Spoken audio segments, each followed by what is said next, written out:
What's up, guys? My name is Chris. I know it's been a minute since I've made a video. The last time I made one was 6 months ago, pretty much.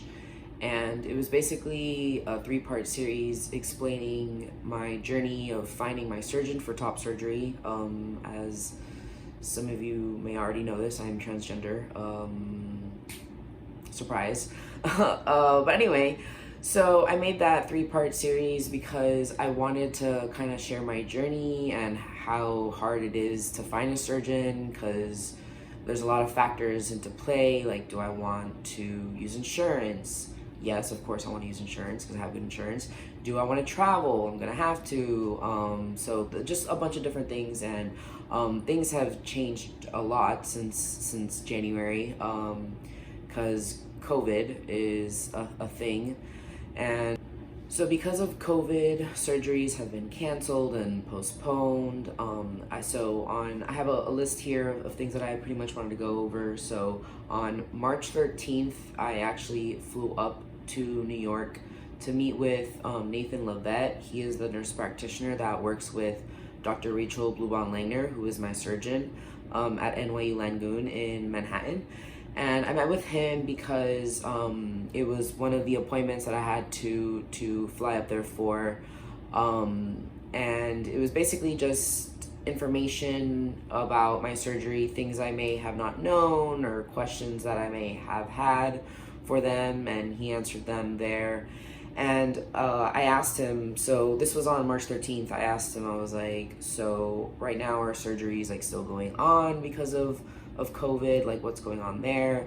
And at the time he said, yeah, surgeries are still happening, that hasn't changed, we haven't stopped surgeries, obviously we'll have to follow, the guidelines of New York when that, arises and stuff like that. So, however, I flew in that same day, March 13th. However, that following week, things changed drastically. New York was put on lockdown and they had to stop surgeries indefinitely. So I was really worried and concerned about my surgery. However, they started surgeries back up in May. So my surgery is still happening. It's on July 10th. And my letter of approval came through on June 4th. I was a little worried about that.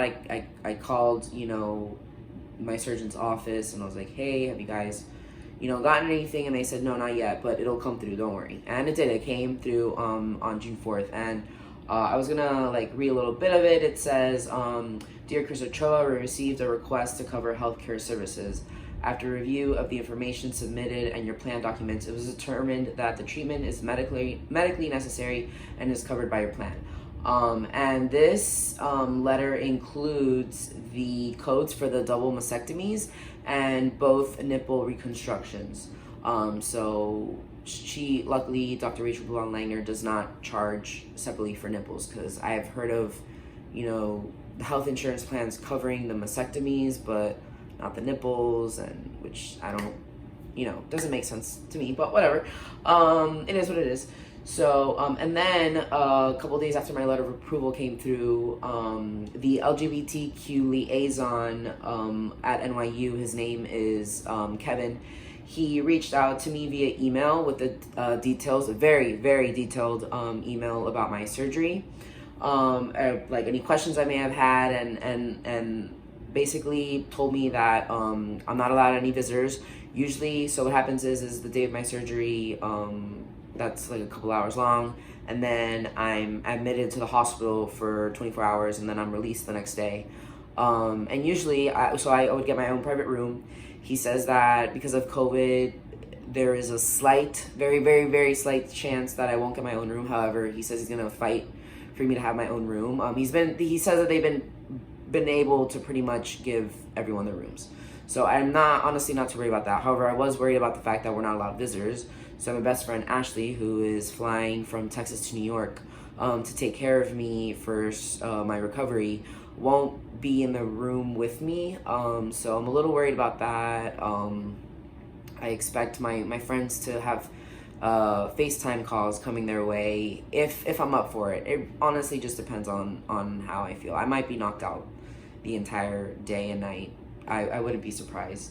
What else did he say? Oh, COVID testing. So I have to get tested for COVID, and so I actually just got tested this week on Tuesday, and today is Thursday, and my results came back today, and luckily they are negative. This is actually the second time I've gotten tested. I got tested a couple months ago too, and it was negative as well. So I stayed on top of it again because if it did come out positive, I was gonna self-quarantine for 14 days and then see again. My roommate also got tested, and she also came out negative. So we're in the clear right now. I do have to get tested. They made me an appointment to get tested. So my flight gets in on July 9th in the morning, and I have an appointment at noon at the hospital to get tested for COVID, and then my surgery is the next day.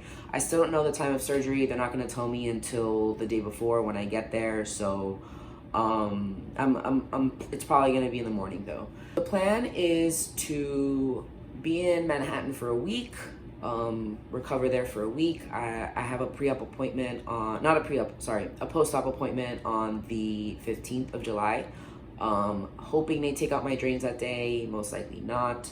In any case, I leave Manhattan the next day on the 16th. My friend and I are renting a car, and she's gonna drive us to Maryland, where her family home is, like where her parents have a house, and we're gonna stay there because they have a great big house with a lot of space, and don't have to worry about paying for another Airbnb for another week in Manhattan, because the original plan was to stay in Manhattan for 2 weeks, but it's really expensive, and I already had an Airbnb cancel on me once that I had for 2 weeks because of COVID, and everything is just so up in the air. I would just rather stay with them at their house.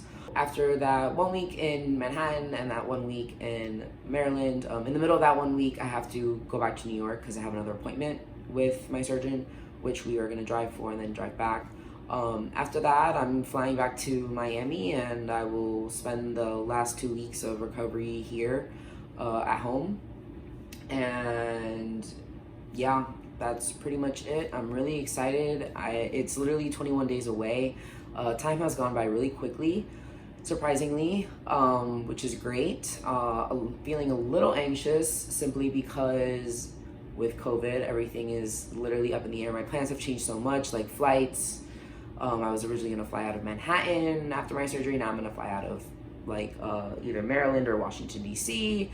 So yeah, plans have changed. So honestly, if you are planning to have top surgery, wait until the last minute. I would say maybe a month to 2 months in advance to book your flights.